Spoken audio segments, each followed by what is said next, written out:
जय श्री कृष्णा। अभिलाषा कृष्ण कृपा चैनल में आप सभी का स्वागत है। रामायण से जुड़े प्रसंग में आज का शीर्षक है महर्षि शरभंग से भेंट।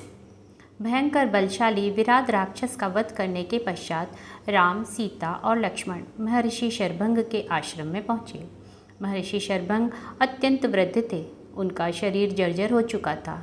ऐसा प्रतीत होता था कि उनका अंतकाल निकट है। सीता और लक्ष्मण सहित राम ने महर्षि के चरण स्पर्श किए और उन्हें अपना परिचय दिया। महर्षि शरभंग ने उनका सत्कार करते हुए कहा, हे राम, इस वन प्रांत में कभी कभी ही तुम जैसे अतिथि आते हैं। अपना शरीर त्याग करने के पहले मैं तुम्हारा दर्शन करना चाहता था, इसलिए तुम्हारी ही प्रतीक्षा में मैंने अब तक अपना शरीर नहीं त्यागा था। अब तुम्हारे दर्शन हो गए, इसलिए मैं इस नश्वर एवं जर्जर शरीर का परित्याग कर ब्रह्मलोक में जाऊंगा।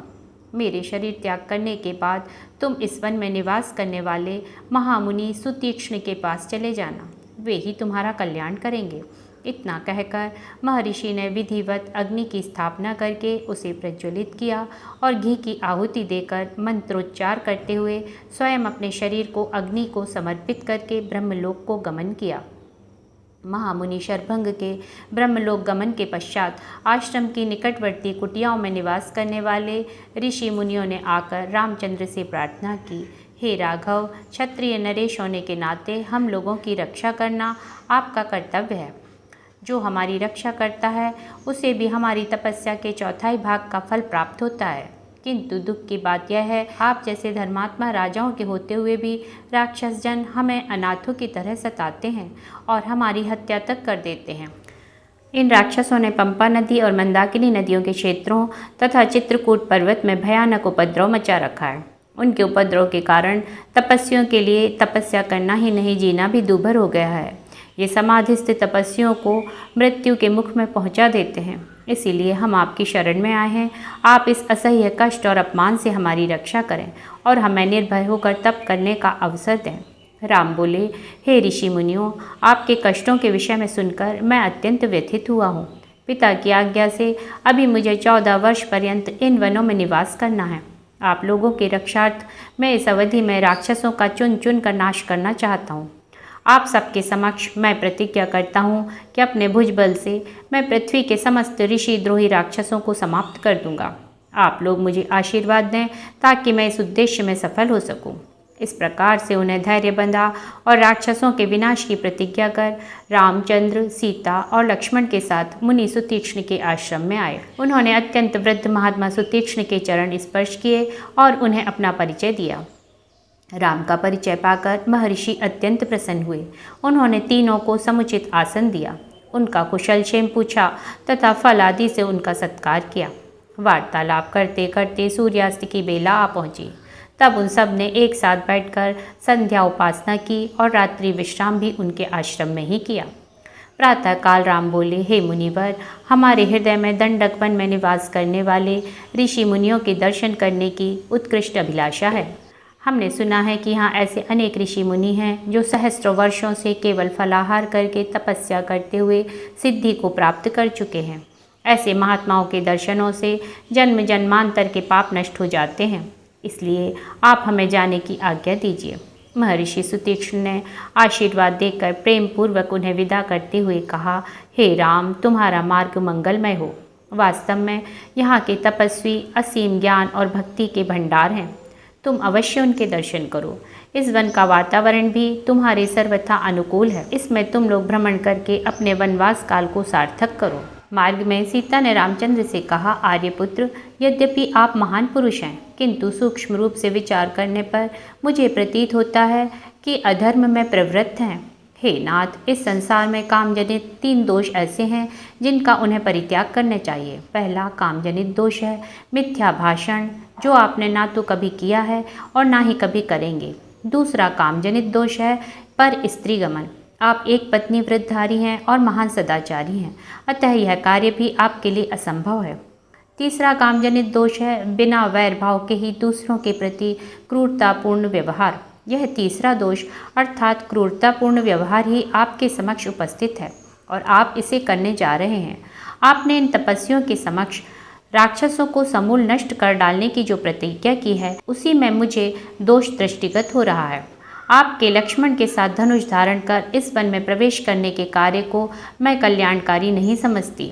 मुझे यह उचित नहीं लगता कि जिन राक्षसों ने आपको किसी प्रकार की क्षति नहीं पहुंचाई है, उनकी हत्या करके आप व्यर्थ ही अपने हाथों को रक्त रंजित करें। मेरी दृष्टि में यह अनुचित और दोषपूर्ण कृत्य है। महाबाहो, पूर्व काल में किसी पवित्र वन में ईश्वर की आराधना में तल्लीन रहने वाले एक सत्यवादी एवं पवित्र ऋषि निवास करते थे। उनकी कठोर तपस्या से इंद्र भयभीत हो गए और उनकी तपस्या को भंग करना चाहा। एक दिन योद्धा का रूप धारण कर इंद्र ऋषि के आश्रम में पहुँचे और विनयपूर्वक अपना खड्ग उस ऋषि के पास धरोहर के रूप में रख दिया। ऋषि ने उस खड्ग को लेकर अपनी कमर में बांध लिया, जिससे वह खो ना जाए। कमर में बंधे खड्ग के प्रभाव से उनकी प्रवृत्ति में रौद्रता आने लगी। परिणाम स्वरूप वे तपस्या कम और रौद्र कर्म अधिक करने लगे। हे स्वामी, शस्त्र और अग्नि की संगति एक सा प्रभाव दिखाने वाली होती है। आपकी यह भीषण प्रतिज्ञा और आप दोनों भाइयों का निरंतर धनुष उठाए फिरना आप लोगों के लिए कल्याणकारी नहीं है। आपको उन निर्दोष राक्षसों की हत्या नहीं करनी चाहिए जिनका आपके प्रति कोई बैरभाव नहीं है।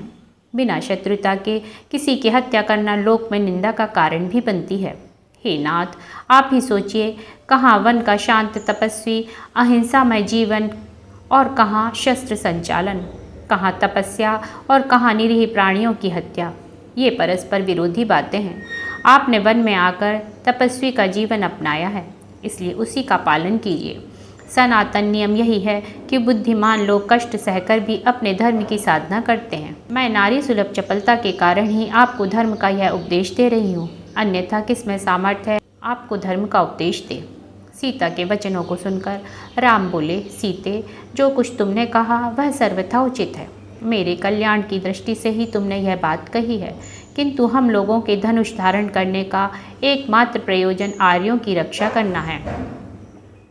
यहाँ निवास करने वाले ऋषि मुनि और तपस्वी राक्षसों के कारण अत्यंत दुखी हैं। वे उनसे अपनी रक्षा चाहते हैं और इसके लिए उन्होंने शरणागत होकर मुझसे प्रार्थना की है। उनकी रक्षा के लिए ही मैंने प्रतिज्ञा भी की है। क्षत्रिय का धर्म ही असहाय और दुखियों का रक्षा करना है। ऋषि मुनि और ब्राह्मणों की सेवा तो मेरा कर्तव्य है। फिर मैं तो उनको वचन दे चुका हूँ। क्या तुम्हारे विचार से यह उचित है कि मैं उस प्रतिज्ञा को भंग कर दूँ? तुम यह कदापि नहीं चाहोगी कि मैं प्रतिज्ञा भंग करके झूठा कहलाऊँ, क्योंकि तुम जानती हो कि सत्य मुझे प्राणों से भी अधिक प्रिय है और अपनी प्रतिज्ञा का पालन करने के लिए मैं तुम्हारा और लक्ष्मण का भी परित्याग कर सकता हूँ। मैं अपने प्राण का त्याग कर सकता हूँ, किंतु अपनी प्रतिज्ञा को मिथ्या सिद्ध नहीं होने दे सकता। फिर भी जो कुछ तुमने कहा उससे मैं बहुत प्रसन्न हूँ। इसके पश्चात उन लोगों ने अगस्त्य मुनि के दर्शन के लिए प्रस्थान किया, किंतु उन्हें उनके आश्रम का पता नहीं चल पाया। अनेक ऋषि मुनियों के दर्शन करते तथा वनों में भ्रमण करते हुए 10 वर्ष व्यतीत हो गए। इस अवधि में उन्होंने अलग अलग स्थानों में 1-1, 2-2 वर्ष तक कुटिया बनाकर निवास किया। साथ ही साथ अगस्त्य मुनि के आश्रम की भी खोज करते रहे, परंतु अनेक प्रयत्न करने पर भी उनका आश्रम ना पा सके।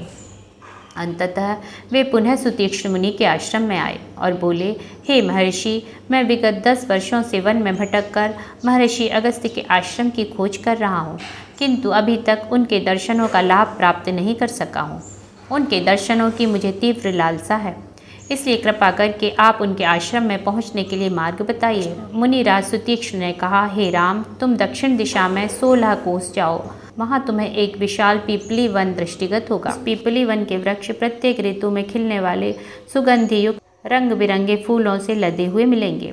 उन पर नाना प्रकार की बोलियों में कलरव करते हुए असंख्य पक्षी होंगे। अनेक प्रकार के हंसों, बकों, कारंडवों आदि से युक्त सरोवर भी दिखाई देंगे। उसी वन में महात्मा अगस्त्य के भाई का आश्रम है, जो वहाँ ईश्वर साधना में तल्लीन रहते हैं। कुछ दिन उनके आश्रम में रहकर विश्राम करें। जब तुम्हारी मार्ग की क्लांति मिट जाए तो वहाँ से दक्षिण दिशा की ओर वन के किनारे चलना। वहाँ से 4 कोस की दूरी पर महर्षि अगस्त्य का शांत मनोरम आश्रम है, जिसके दर्शन मात्र से अद्वितीय शांति मिलती है। जय श्री कृष्ण।